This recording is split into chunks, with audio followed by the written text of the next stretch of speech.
Hey you guys, Tobie Love here with Cross Country Mortgage, and this week I'm coming to you with, now you've got the keys, now what? So being a homeowner is not a destination, it's a form of being, right?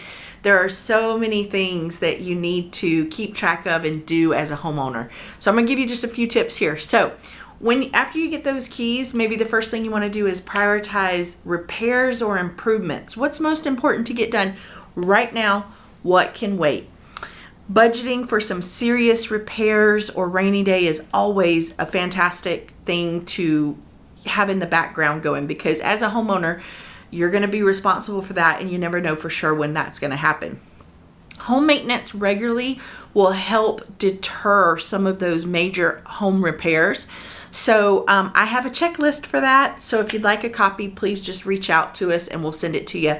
It's a checklist on when it should be done, what should be done, and how often it should be done. So please reach out to us for that. And then make sure you know what your home warranty and home insurance entail, what they cover, what your deductibles are. You're a homeowner now, so you definitely need to pay attention to some of those things.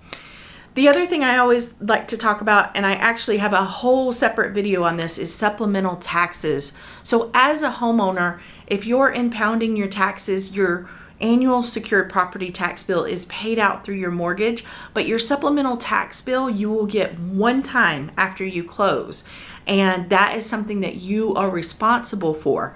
Now, I go into way more detail on these supplemental taxes on another video, but just something to put a bug in your ear so that you know to look out for that.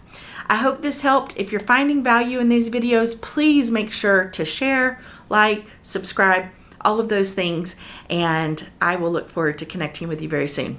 Bye!